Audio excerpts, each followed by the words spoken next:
Bienvenidos a los amigos de Radio Solidaria y Solidaria TV, bienvenidos a la tertulia de amigos.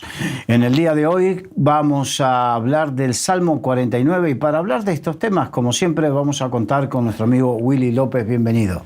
Encantado de estar aquí, Carlos, contigo, y vamos a ver qué le sacamos al Salmo. Sí, ¿no? ¿Cómo le sacamos el...? Está muy de moda, porque además no es un salmo, es más un proverbio.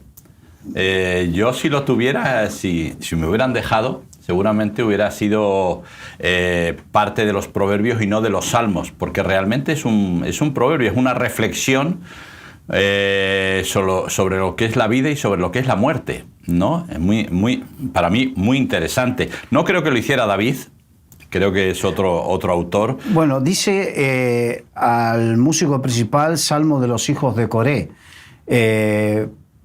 Probablemente hay algunos que dicen que si lo hizo David, pero lo cantaban los músicos de Coré. Ya. Sí, la verdad es que yo me gustaría haber estado allí para ver cómo lo cantaban. Porque ya digo, no es como otros salmos, ¿no? Donde David expresa tal vez su frustración, pero la ayuda de Dios, donde habla de Sión, donde habla de tantas cosas, ¿verdad? Pero este es un salmo muy directo y para mí muy actual. Claro. Curiosamente, hace casi 3.000 años escrito, pero para mí es un salmo muy actual porque vivimos en una sociedad de apariencia, donde a la gente se le valora por lo que tiene, no por lo que es, y es un poco lo que el salmo viene a contarnos. Sí, ahora, los salmos eran canciones cantadas donde el salmista, como todo artista, porque en sí era arte, la música es arte, el canto es arte, cantaban de su experiencia, de su vivencia, ¿no? De su vivencia de fe. Pero aquí, más que la vivencia de fe, está como hablando de, como tú decías, de pensamientos que no hacían a su vida personal.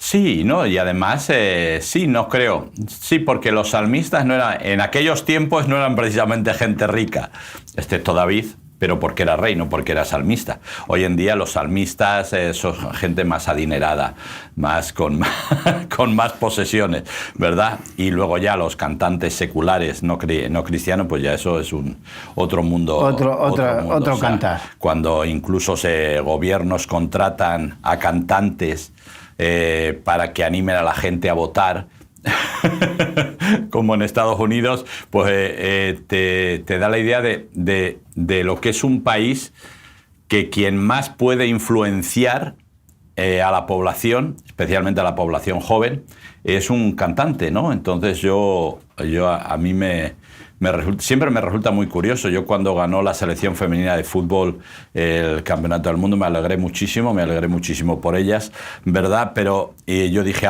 y ellas dijeron, no, ahora las niñas tienen una referencia. Y es verdad, y eso me alegró mucho porque hasta ahora el fútbol femenino siempre había sido un poco de segunda categoría. Y cuando yo era joven, aquellas famosas películas de mejor no contarlas, donde un poco ridiculizaban a las mujeres jugando al fútbol, pero yo decía, el trasfondo de un país se nota porque ¿por qué no hacemos algo también para que las niñas tengan una referencia de investigadoras, médicas, cirujanas, directoras de empresa? Porque eso no lo tienen, o por lo menos no sale, ¿no?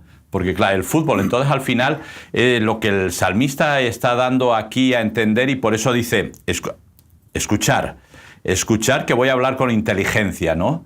Creo que es tiempo de que nos demos cuenta de que va más allá de la apariencia las cosas, que hay cosas más importantes que lo que es la apariencia o lo que es en este caso el tener posesiones, ¿no? Bueno, evidentemente hay un dicho en esta tierra que dice tanto tienes, tanto vales, pero no es de ahora, siempre fue de toda la vida, sí, ¿no? Sí. Lo que pasa es que más adelante habla de... porque las riquezas no son un mal en sí mismo. No, el dinero no, claro. Aquí habla de la jactancia del que tiene. Y el problema es aquel que se jacta, porque y hay quienes no tienen nada y también se jactan. Sí, claro. Entonces, el problema, el dinero es inicuo en sí mismo. El problema es el corazón que hay. El amor al dinero. El amor al dinero. La Biblia. Exacto. ¿No? Entonces, y no solamente el dinero, sino el poder. Porque, por ejemplo, en un par de salmos más adelante vamos a ver de qué te jacta el poderoso. Claro. Los poderosos, porque hay gente que tiene poder por el dinero y hay gente que tiene poder por la política, por lo militar o por lo que sea. Ajá. Que también está todo ligado al dinero, sí, pero en sí hay gente que tiene cuotas mínimas de poder, hasta en las iglesias, gente que tiene una mínima cuota de poder y eso le es suficiente para jactarse. El problema es la jactancia. Sí, yo creo, y fíjate que en las iglesias a veces... siempre, a veces, aquí lo hemos dicho muchas veces, ¿verdad? Cuando te encuentras con otro pastor y hablas, la primera pregunta es ¿qué tal estás? Por educación. Segunda, ¿cuánta gente tienes en tu iglesia?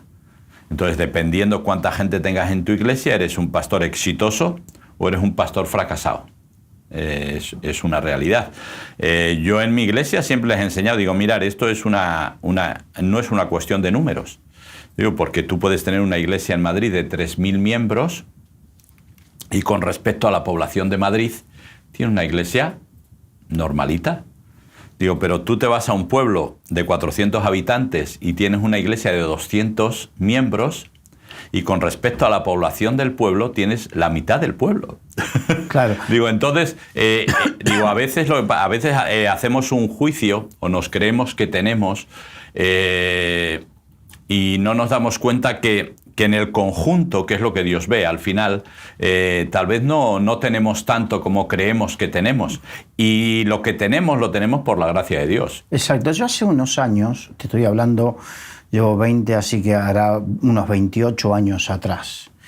En mi país, en la iglesia, recibimos a un pastor que tenía una iglesia de cierta relevancia en Chicago, Estados Unidos. Nos vino a visitar. Era un pastor puertorriqueño de origen. ¿No serían a un Rosario? Es que estuvo con nosotros aquí en Madrid, un tío muy majo. Un tío muy majo. Y hablaba del éxito ministerial. Ajá. Entonces, me acuerdo que él comentaba eso del éxito ministerial y que, por cierto, hace años que ya no está en Chicago, ahora está en Panamá. Ya. Y entonces, se usaba mucho en ese entonces hablar del éxito ministerial. Es más, escuché a alguno decir, mi hija se va a casar con el hijo de un pastor de éxito. Uh-huh. Yo, digamos que vamos detrás del éxito como si ese fuese la... Entonces, digamos, ¿qué éxito tenía Isaí? Ninguno. ¿Isaías? No, Isaí. Digo Isaí, pero Isaías. Claro, y entonces, pero de su hijo, es más, el menospreciado que era David, salió el rey. Claro. Entonces, digamos que a veces pensamos las cosas o las miramos con una perspectiva que no tiene que ver con el corazón de Dios, ¿no? Y entonces, y es más, Dios se hartó de Saúl y se buscó un hombre conforme a su corazón, claro, que era David, y estaba ahí olvidado. Porque a mí esta escena me encanta, porque me muestra el corazón hipócrita que tenemos y cuánto nosotros muchas veces vemos el gran David y no nos damos cuenta de las cosas que tuvo que superar David. Uh-huh. Porque cuando fue Samuel a ungir, pasaron todos los hijos de Isaí, hizo pasar a todos y le dijo, ¿no tienes más hijos? No. Tengo David. O sea, se había olvidado. Lo tenía relegado en su mente y en su corazón. Claro.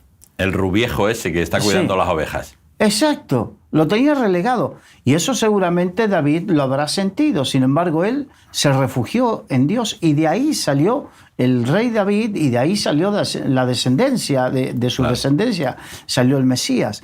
Para que nos demos cuenta cómo Dios ve las cosas de una manera diferente a como la vemos nosotros. Claro, por eso es muy lo que este salmo nos viene a enseñar Y por eso era un poco, para que la gente no pensara, es que, bueno, que acaso se refiere solo a la gente del mundo, a la gente no creyente. No, puede pasar a nosotros también, porque fíjate, en esa escena hasta Samuel, si Dios no hubiera inquietado el corazón de Samuel, Samuel se hubiera quedado como pensando, esto es todo. Claro. No sé qué ha pasado, ¿no? Pero Dios inquietó su corazón y le hizo preguntar. Se hubiese quedado con el primero. Claro. Y le hizo preguntar, no tienes más, ¿no? Pero en principio él daba por hecho que ahí estaban los fuertes, los altos, mayores de 20 años, lógicamente con posibilidad de ir a la guerra por ley, ¿verdad? Pero nunca pensando en un jovenzuelo menor de 20, que nunca ha peleado, que nunca ha ido a la guerra. ¿Cómo va a ser rey? Hasta nosotros, sin darnos cuenta, con toda la unción y con todo lo que uno puede tener y el bagaje ministerial y todo, nos podemos equivocar frente a lo que Dios quiere hacer. Y es un poco lo que el salmista en este salmo nos quiere un poco hacer reflexionar, ¿no? Por eso dice, escuchar y voy a hablar con inteligencia, ¿eh? A ver, ¿quién? A ver, los que se jactan y los que todo...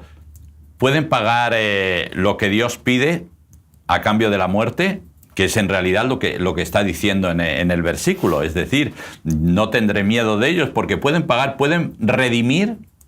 Redimir, es decir, ¿puedes salvar a la gente de la muerte? No puedes, pues el precio es muy alto y nunca lo vas a poder pagar. Por lo tanto, te puedes jactar, pero siempre vas a tener ahí un déficit. Es decir, tal vez puedes comprarte una casa de 6 millones y comprarte un yate y comprarte 7 Mercedes y lo que quieras, pero lo más importante o lo que va a marcar la diferencia, que es cómo compras la muerte para redimir y no morir, no puedes. Bueno, pero ese es un tema importante porque yo cuando conocí al Señor, te estoy hablando año 1986-87, se hablaba mucho de la salvación y de la vida eterna dentro del mundo evangélico, pero ya hace unos años que no se habla tanto. Se habla de crecimiento, de éxito. Claro, y entonces cuando perdemos la perspectiva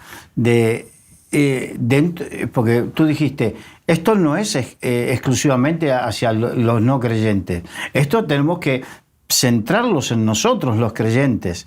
Y cuando perdemos la perspectiva de lo transitorio de la vida y de que nuestra vida, aún como siervos de Dios, es limitada y que no perdamos la perspectiva de la eternidad, que muchas veces, y creo que por eso también se da lugar a muchas, bueno, no sé si las desviaciones vienen por eso o por causa de eso vienen las desviaciones, de no darle la importancia a lo que es la eternidad, a guardar la salvación con temor y temblor.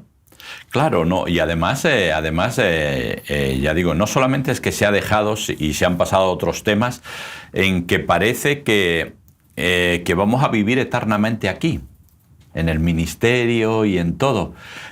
Y además, como dice ahí, lo que hacemos después es que el legado ministerial se lo dejamos a nuestro hijo. Normalmente más complicado a nuestra hija, pero a nuestro hijo también, es decir, y ahí todo eso un poco es lo que va desarrollando el salmista para darnos a entender, cuidado, porque nos vamos, y donde tenemos que arreglar. Por eso yo le digo a la gente, digo, hoy en día tal vez no usamos esa predicación antigua de si quieres ser feliz, acepta a Cristo, si quieres que todo te vaya bien, acepta a Cristo, porque nos hemos dado cuenta que no es en la realidad. Pero lo que sí tenemos claro y lo que no podemos dejar de predicar es, si quieres vivir eternamente, acepta a Cristo. Claro. Digo, porque si te presentas allí, yo no soy juez y no sé lo que va a pasar. No sé cómo viviste tu vida, no sé lo que hiciste, pero lo que sí te puedo asegurar es que si aceptas a Cristo como Señor y Salvador y vives conforme a lo que Él nos enseña, a lo que Él nos dice, tú tienes vida eterna. Esto es seguro. De la otra manera no lo sé, pero de esto lo tiene. Y eso nunca podemos dejar de predicarlo porque eso es lo que nos hace diferentes. Lo que hace diferente nuestra predicación. La gente, porque ya digo, yo me acuerdo una vez hablando, oyendo el testimonio de el guitarrista de Torrefuerte, un grupo mexicano que sí. estuvo aquí. Bueno, el guitarrista fue guitarrista de Luis Miguel. Sí, yo los conocí. Famoso los cantante de boleros, ¿verdad? Y el guitarrista y el hermano, claro. Bueno, no me acuerdo, que tocaba el teclado, que eran músicos de Luis Miguel. Claro, y él de un día que ya se había convertido, ya era creyente, y entonces le preguntó, ¿no? Le espetó la pregunta, Luis Miguel, ¿tú eres feliz? Y Luis Miguel le dijo, sí, tengo dinero, tengo salud, mujeres las que pida las tengo también. Dice, sí, soy feliz. Y claro, ya no le pudo hacer la segunda pregunta. Claro. ¿Verdad? Pero, y por eso un poco cambiamos, pero nos tenemos que dar cuenta que al fin y al cabo lo que dice el salmista es una realidad. A todos nos pastorea la muerte. Sí, es algo que, mira, hay algo que, hay cosas que el hombre no puede elegir. Dios nos dio la capacidad de elección, el libre albedrío, pero hay cosas que Dios se las reservó para él. Y no nos pidió ni nos va a pedir opinión al respecto. Uno es nacer. Lo estableció Dios, que nazcamos. El otro es morir. Dios estableció que muramos y no nos pide cuenta, no nos pide, ¿estás de acuerdo? ¿No estás de acuerdo? ¿Quieres antes, después? No nos pregunta. Él dictamina el tiempo para nacer y el tiempo para morir. Y la tercera, no nos va a pedir tampoco opinión si estamos de acuerdo o no para presentarnos delante del trono, del juicio del trono blanco. Es algo que Dios dictaminó y que todo lo demás podremos elegir. Podremos optar, pero para estas tres cosas no. Sí, no, y es una realidad que sabemos que va a estar ahí y que tenemos que afrontar. Y lógicamente, si no hubiera solución, pues dice, bueno, no hay solución. Y como dice Pablo, comamos y bebamos, que mañana moriremos. Pero sí hay solución, ¿verdad? Y el salmista en el versículo 15 creo que nos dice, ¿verdad?, que Dios rescata mi vida del Seol. Dios rescata mi vida de estar separado de Dios. Entonces, al fin y al cabo, Él es el que nos va a rescatar. Entonces, ese tiene que ser nuestro discurso, sí o sí. Esa es nuestra predicación. Esas son las buenas nuevas. Es decir, no solamente que Cristo murió en la cruz del Calvario para redimir nuestros pecados, que Él sí pudo redimir y pagar el precio, sino que Él fue la primicia de la resurrección por delante de nosotros para decirnos, esto es lo que os va a pasar a vosotros. Y esto es lo que le tenemos que decir a la gente. Es decir, por un lado, lo que tú has dicho, morir vas a morir. Lo siento, pero si te cuidas, seguramente tendrás más opciones de vivir un poco más. Sí, si no te cuidas, pues puedes acelerar el proceso, lo cual no es una regla de 3, porque hay gente que hace lo que le da la gana y vive un montón de tiempo. Hay gente que se cuida un montón y se va antes. Quiero decir, no es una regla fija, pero sí tienes la opción no de alargar el momento, pero sí de vivir más tiempo. Pero al final vas a estar ahí. Y, como tú dices, y de ahí tú te vas a presentar delante de Dios y simplemente Dios te va a preguntar y tú vas a contestar. Exacto. Y por lo menos me gustaría, si me das un minuto, en que los cristianos debemos recuperar en algunos casos, otros lo tendrán, pero la conciencia de nuestra temporalidad aquí en la tierra y que somos extranjeros y peregrinos. ¿Tú te acuerdas cuando se claro, enseñaba eso? Somos extranjeros y peregrinos. No, y el famoso libro, El proceso del peregrino. Claro. Lo que pasa es que ahora la tierra prometida la predicamos de que es el aquí y el ahora, y es verdad, hay promesas para el aquí y ahora, pero la tierra prometida es estar en la presencia de Dios. Claro. No, y estaremos en la Nueva Jerusalén, etcétera, etcétera, etcétera. ¿Cómo va a ser? No sabemos exactamente. Si leemos Isaías, pues parece ser que plantaremos, construyemos casas y todos. Otros tal vez no son, otros son más bucólicos, más alegóricos, pero el caso es que tenemos un futuro. Y yo creo que esto no debiéramos ser egoístas y tendríamos que contárselo a la gente que hay un futuro. ¿Que no quieren escuchar? Bueno, pues no podemos hacer mucho más, ¿no? Pero sí por lo menos que sepan. Entonces, porque al final parece que lo importante es que la gente venga a la iglesia, esté en la iglesia, pero eso no es el futuro. Claro. Eso es el presente. Exacto. Ahora, posteriormente, porque tú hablaste del versículo 15, es interesante lo que dice en el 16.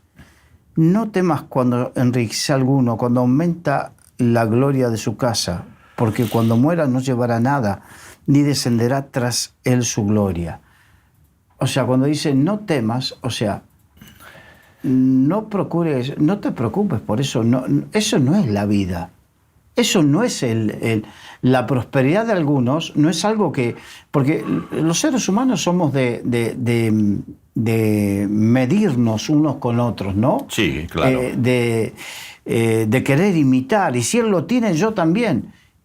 Y si a ti no te fue dado, y te fue dado otra cosa por el Señor, ¿por qué tienes que correr en la misma carrera que él? Por lo menos lo entiendo así, ¿no? Claro, no. Y aquí, bueno, aquí en España, por lo no sé allá en tu país, pero aquí en España se da mucho. O sea, si mi vecino se compró un coche, yo me tengo que comprar como mínimo el mismo, y si es posible uno mejor. Aunque eso me endeude para el resto del tiempo, lo mismo la casa, lo mismo las cosas. De hecho, en España siempre había un sitio que prácticamente no se usaba, pero era el más lujoso de la casa, que era el comedor. Entonces todo el mundo tenía una mesa para comer en la cocina y todo. El comedor, excepto en fechas muy señaladas, estaba súper lujoso. ¿Por qué? Porque era un sitio para enseñar. Porque si mi comedor era lujoso, eso era mi estatus. Y bueno, pues tal vez luego en mi cocina pues había patatas con tocino para comer, para cenar, y poco más, porque mi sueldo no llegaba para mantener ese estatus. Y esto ha sido, como dice el anuncio, muy de España, muy de aquí, ¿verdad? Muy de España. Y yo creo que esto es una cosa también que tenemos. Yo me acuerdo a veces en algunas iglesias, ¿no?, que andan justitos con las cosas, pero de repente se compra un micro de 3.000 euros. Porque claro, con un micro de 3.000 euros se predica mejor. Digo yo. No, pero es un poco la apariencia, que la gente vea, sí, joder, vaya micro, que entonces... Cuando, bueno, pues hay gente que predica en muchos lugares, en África y en otros lugares, a voz viva, porque no tienen dinero para comprarse un micro ni de 50 euros, y el Señor hace cosas, porque al final dependemos del Espíritu Santo, no dependemos de lo que tenemos. Ahora, ¿que queremos dar la excelencia para Dios? Pues genial. Perfecto, pero si no tienes los recursos, la cuestión de endeudarte y pretender figurar, claro, una cosa que no es. Claro. Entonces, ya te digo, ahí es muy interesante ver, porque le preguntaron al albacea de Onassis, ya muerto y ha dejado una gran fortuna, pero dice, no se llevó nada. Dice, no se llevó nada. Y esto es una realidad. Ahora, fíjate que el salmista dice, ¿cómo el amor al dinero nos puede hacer que nos engañemos en nuestro corazón, ¿verdad? Es decir, ellos piensan que todo va a ser eterno, es decir, que sus moradas van a ser de generación en generación, le ponen nombre a las tierras, ¿verdad? Pero sin darse cuenta que no es, que lo único que es eterno es la vida eterna. Todo lo demás no es eterno, todo lo demás se va a terminar.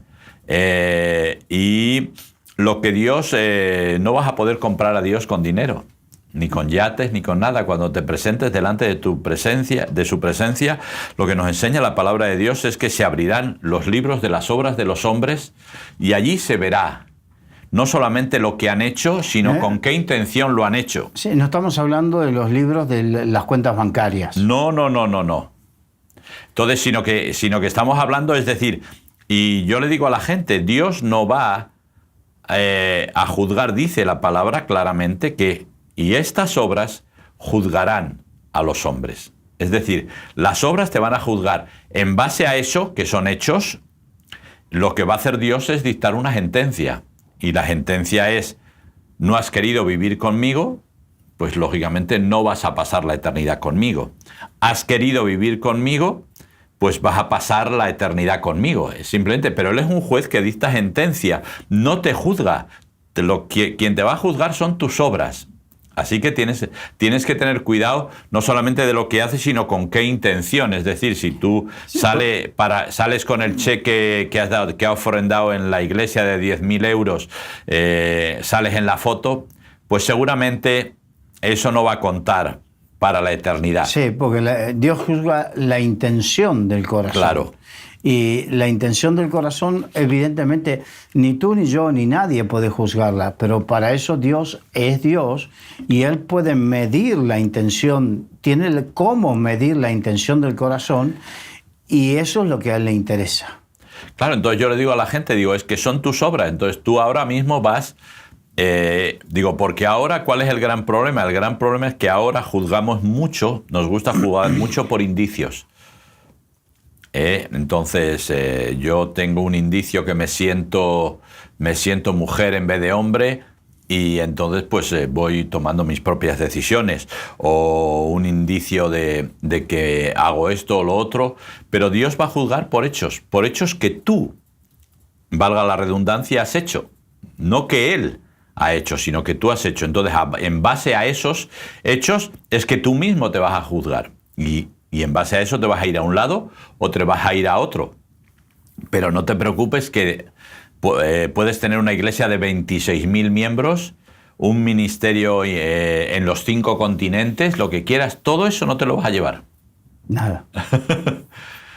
Vas a ir al mismo sitio que el pastor tal vez de ese pueblito, con 25 personas, sufriendo toda la vida porque unos se le van, otros se le vienen, se le mueren los viejitos, al mismo sitio, y te vas a presentar con la misma maleta, es decir, tus hechos. A mí me impactó en estos días recordar a Moisés, 40 años en el desierto, pastoreando, 40 años con una congregación grande, porque saliendo eran 600.000 personas aproximadamente. Ajá. Saliendo de Egipto, y durante 40 años, sin embargo, vio la tierra prometida de lejos, pero no la pudo disfrutar. Y tenía, supuestamente, ¿quién tiene una congregación como él? No, nada. Vamos, yo no conozco. Bueno, Paul Yong Cho no sé si llegó a tantos. Entonces, y es bueno darnos cuenta de que tenemos que poner los pies sobre la tierra. Sobre todo eso, ya digo, porque a veces siempre nos gusta, ¿no?, cuando aplicamos este salmo, pues pensar en la gente que no es creyente, los ricos, los opulentos, etcétera, etcétera, etcétera, pero también creo que tiene un toque de atención para nosotros. Para nosotros, ya digo, principalmente por eso, porque se está tratando mucho con el éxito, ¿no? Entonces, hace poco salía un documental sobre Hillsong en Discovery+, ¿verdad? Y hablaban cómo el éxito le había llevado al fundador a hacer cosas indebidas, ¿no? Morir de éxito. Y se cayó, pero recuerdo Jimmy Swaggart en su tiempo, ¿verdad? Y otros que hemos conocido a muchos, como creyendo que tenían... Es que, el éxito, por así decirlo, el poder, embriagan. Sí. Tanto en lo natural como el ser humano corre ese peligro. Y precisamente corremos ese peligro de que cuando caemos en ese embriaguez de éxito, donde uno siente que como que es todopoderoso, como que no tiene límites, o como que nadie te puede poner un límite, eso es peligroso, ¿no? Para mí yo creo que es muy peligroso. Yo creo que ahí es donde ha caído, porque además la gente que tiene éxito normalmente se vuelve autosuficiente. Sí, no necesita de nadie y nadie le puede aconsejar porque él está en la cúspide.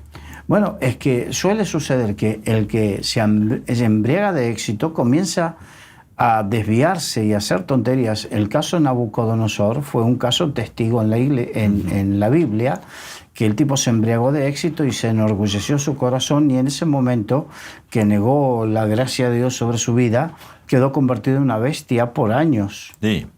Hasta que reaccionó en su corazón. Pero una bestia literal. Pero vemos a través de la historia secular que los que están embriagados de éxito hacen cosas como Calígula, que puso, no sé si era de ministro a su caballo. Su caballo, sí, sí. Entonces, de segundo de a bordo. Exacto. Vemos aquellos que se embriagan de éxito, que de repente, no sé si para burlarse de la gente o burlarse de qué, no ponen a los más preparados, sino que ponen gente que quizás no le haga sombra o lo que sea, pero el problema es que quizás no se dan cuenta que es efímero todo.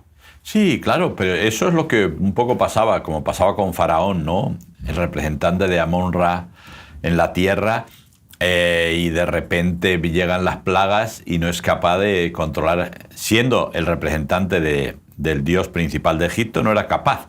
Y cuando ya llegó la última plaga, lógicamente la muerte de los primogénitos, ahí fue la rotura, porque dijo, en el fondo no soy nadie. O sea, el pueblo me tiene por algo, pero en realidad no soy nadie, ¿no? Y eso es un poco lo que a veces pasa. Por eso nos damos cuenta de lo efímero.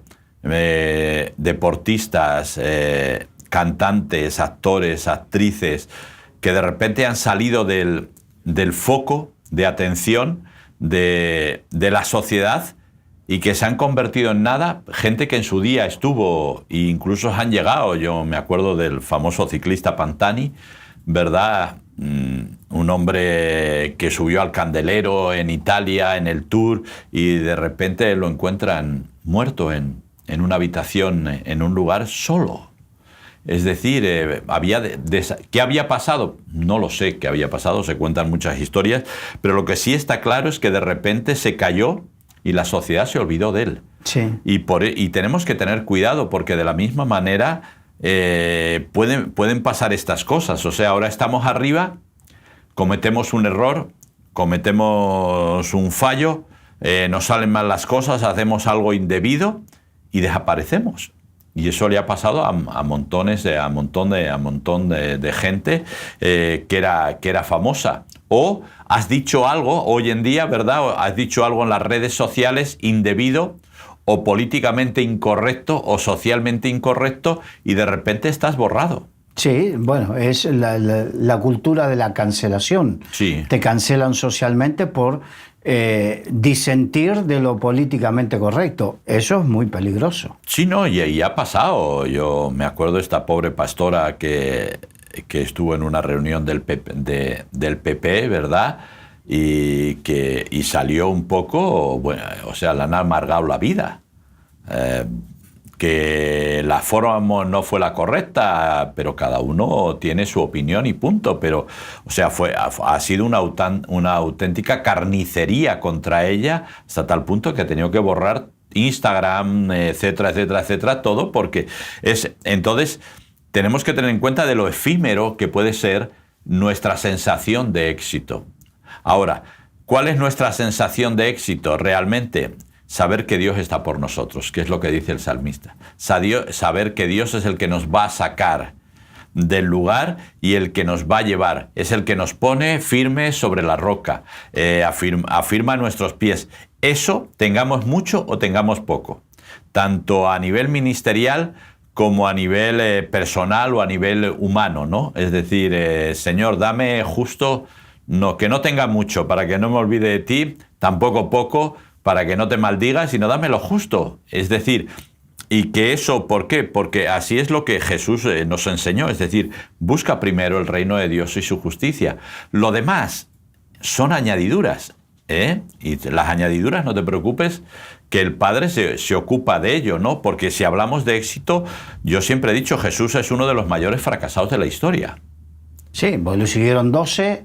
12 que lo dejaron solo, sí. Murió como un delincuente, colgado de una cruz, y perdiendo el crédito de todos aquellos a los que había sanado y todo, que gritaron crucifícale, crucifícale. Es decir, y se quedaron solo allí, se quedaron 3, 4 mujeres un poco desde lejos viéndole, pero se quedó solo. Se quedó solo hasta el punto que el padre le abandonó. ¿Por qué me has desamparado, no? Entonces, quiero decir, sin embargo, todos sabemos que el mayor éxito de la historia lo tuvo Jesús, porque venció al pecado, venció la muerte, abrió de nuevo la relación entre Dios y el hombre y nos trajo la primicia de un cuerpo transformado con vida eterna. O sea... Claro. Y nos dejó el principio, con su vida nos dejó un principio. Si el grano de trigo no cae en tierra y muere, no lleva fruto. Mas si muere, cae en tierra y muere, lleva mucho fruto. Y así fue con su vida, ¿no?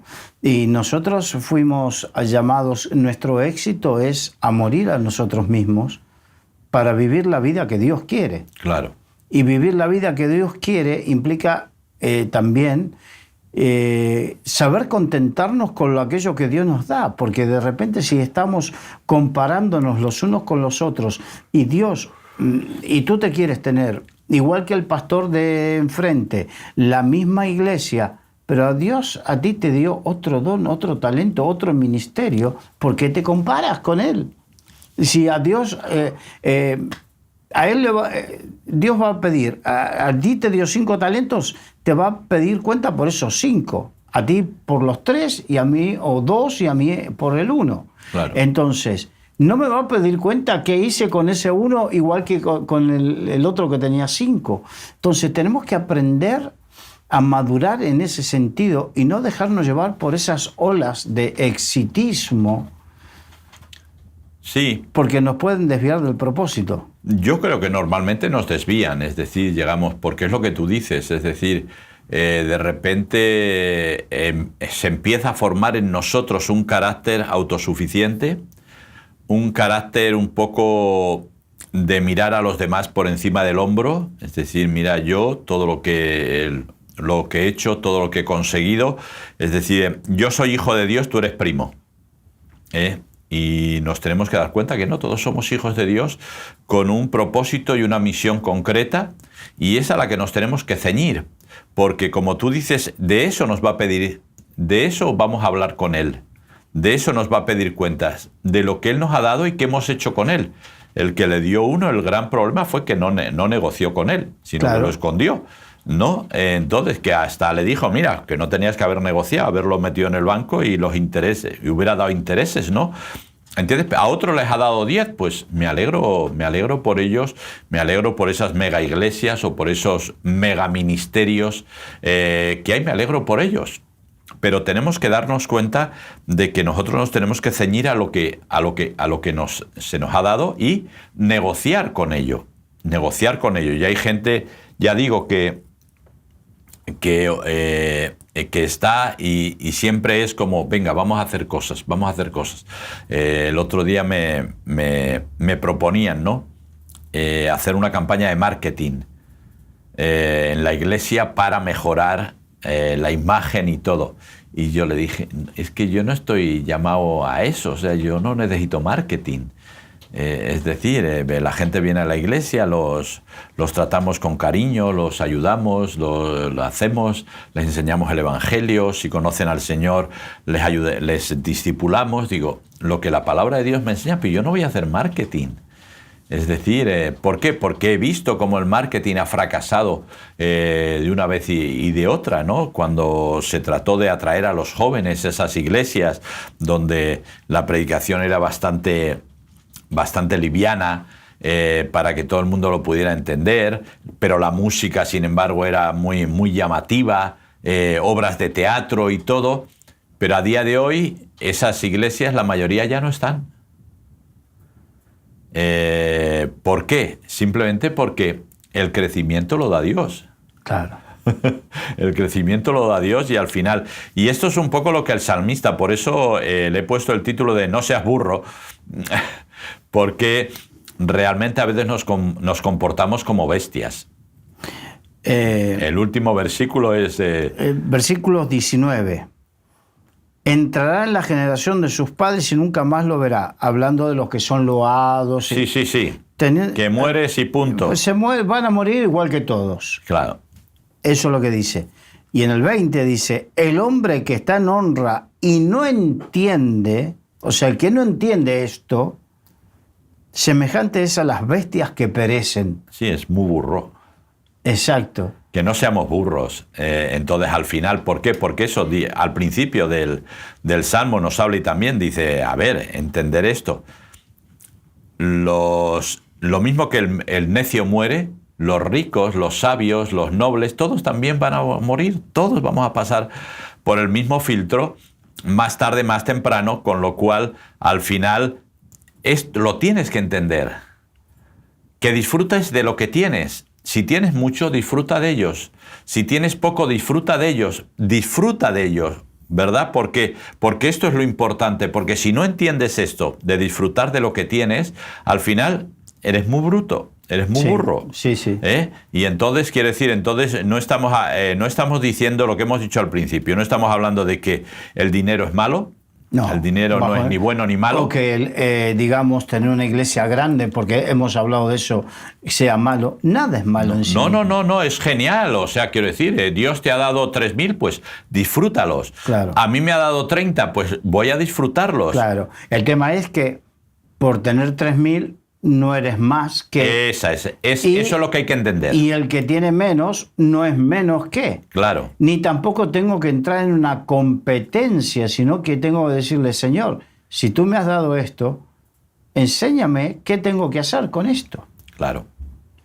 Claro, porque si no al final la idea es un poco eso, es decir, es un poco de hay pastores fracasados o pastores exitosos. Y yo creo que hay pastores. Entonces, otra cosa es lo que tú hagas con tu relación con Dios y cómo desarrolles el ministerio que Dios te ha dado. Eso es una cuestión entre tú y Dios que yo no voy a juzgar ni voy a entrar en ella. Pero sí es importante saber que Dios me ha llamado, estoy ahí, me ha dado un grupo de gente, mayor o menor, a la cual cuidar, para eso soy pastor, ¿verdad? Y a partir de ahí tengo que depender de Dios para llevar adelante esta misión o este ministerio. Eso es lo que tengo que entender. ¿Que tengo más? Fantástico. ¿Que tengo un músico? Genial. ¿Que tengo 40? Genial. ¿Por qué? Porque la alabanza no fluye de la música, fluye del corazón. Ese es un tema muy importante. Entonces, quiero decir, como fluye del corazón, un músico puede hacerlo genial y 3 voces más también. Y 40 músicos pues tal vez se deleitan, porque yo una vez me preguntó, pastor y tal, digo, mira, si queremos tal vez excelencia humana, pues me lo decís, yo voy a ópera, al conservatorio, me traigo 4 músicos fantásticos de esto, hablo también allí para que vengan 5 o 6 voces de coro, ¿verdad? Y eso va a sonar increíble. Pero como no son creyentes, no va a llegar como olor fragante a Dios. Claro. Entonces digo, no tiene ningún sentido. Músicos van a ser geniales, profesionales, geniales, pero la alabanza nace del corazón. Y esto es un poco lo que, por eso, la gente rica, la gente que tiene, una de las cosas que primero debiera aprender es a ser generoso. Porque cuando aprendes a dar, eso te ayuda a estar en humildad. Ahora, cuando solo te preocupas de ti mismo, de lo que tienes y decir, bueno, esto fíjate lo que voy a dejar a mis hijos, ¿verdad? Y estas tierras siempre van a ser del conde de no sé qué y todo lo demás y esto, es decir, pero al final el salmista viene diciendo, perdona, pero sabes que te va a ir con tus padres y que no vas a volver. Sí. Que no vuelves. Que, como dice la Biblia, del polvo procedemos y al polvo volvemos, del polvo de la tierra. No vas a volver. Hoy en día, bueno, mucha gente, ¿verdad?, usa un recurso que le sirve un poco como placebo, como sedante, ¿no? Y es decir, bueno, mi padre me está mirando desde arriba o mi madre me está mirando desde arriba. Se usa para eso. Entonces, pero la realidad es que ni tu padre ni tu madre van a volver. Exacto. van a volver. Entonces, quiero decir, todo lo que tienes de ello son los recuerdos que creaste durante la vida. Por eso es tan importante pasar tiempo con la gente a la que queremos. Y pues, no solamente nuestra familia, sino nuestra congregación, compañeros de trabajo, vecinos, porque eso crea recuerdos y eso es lo que queda. Eso sí queda. Pero las personas se van. Las personas se van y cuando se van ya no se crean más recuerdos. Tratamos ahí, hay una fiesta de todos los santos, el 1 de noviembre, etcétera, etcétera, etcétera. Pero la realidad es que tenemos que disfrutar es lo que nos dice, es lo que el salmista nos quiere llevar. Entiende, no seas bestia, no seas burro. Es decir, disfruta de lo que tienes porque es lo que Dios te ha dado. Y si tienes mucho, que sepas que no lo tienes por ti. El éxito en las finanzas, el éxito en la empresa, el éxito en la vida no lo tienes por ti. Y luego tú tienes que saber que igual tienes mucho. Uno de los hombres más ricos de toda la tierra fue Pablo Escobar. Una riqueza... Pero la riqueza podía pagar la deuda externa de una nación. Claro, por eso digo, quiero decir, entonces hasta ahora parece ser que tiene escondido un montón de dinero y no se sabe quién se lo deben estar comiendo las ratas. No, pero ¿cuál es la realidad? Que estaba manchado de sangre. Entonces, tú tienes que saber de dónde han venido tus riquezas, si es legal, si es fruto de tu trabajo, si es fruto de tu esfuerzo, eso lo tienes que saber tú. Pero aunque tengas, aprende a ser generoso porque eso te va a ayudar a ser humilde. Y cuando somos pastores nos pasa igual. Si tienes una iglesia grande, una iglesia que funciona, con infraestructura de todo, con ayuda social, con no sé cuánto, aprende a dar. Tal vez tienes alguna iglesia pequeñita por ahí que no tienen nada y tú tienes 40 músicos que no sabes qué hacer con ellos. Déjale 5 o 6 a esa iglesia para que puedan tener también su alabanza y dejen de poner vídeos de YouTube para el tiempo de alabanza. Es decir, eso nos va a ayudar y yo creo que nos ayudaría mucho a las iglesias. Y eso ser generosos. Y eso también hará que se cumpla eso de dad y se os dará. ¿Medida? Buena, remesida, apretada en vuestro regazo. Lamentablemente somos un poco egoístas y a veces también ministerialmente. Sí. Si algo que mi pastor en mi país me enseñó es... a mí Dios me había dado la gracia de abrir una iglesia de la nada, de abrir una iglesia que tenía 300 personas en una ciudad pequeña. Uh-huh. Y había otro pastor que de repente una tormenta le tiró el techo y lo que hicimos fue, le donamos el material para el techo de la iglesia. Amén. Una iglesia pequeñita. Y eso me lo enseñó mi pastor, a ser generoso. Y no me faltó, sino que al contrario, me sobreabundó. Claro. Y no es para ganar méritos delante de Dios, sino me ayuda a mí mismo para ser humilde. Exacto. Para saber que siempre es la gracia de Dios, que al fin y al cabo le des todas las vueltas que quieras, es la gracia de Dios. Por la gracia de Dios vivo, por la gracia de Dios tengo, y por la gracia de Dios, cuando muera, tendré vida eterna. Y todo por la gracia de Dios. Por la gracia de Dios. Ningún mérito tengo. Exacto. Bien, se nos fue el tiempo. Gracias por todo, Willy. Nada, Carlos, a ti. Gracias a ustedes por habernos acompañado. Nos despedimos de todos los amigos de Radio Solidaria y Solidaria TV y también de las redes sociales. Que Dios les bendiga.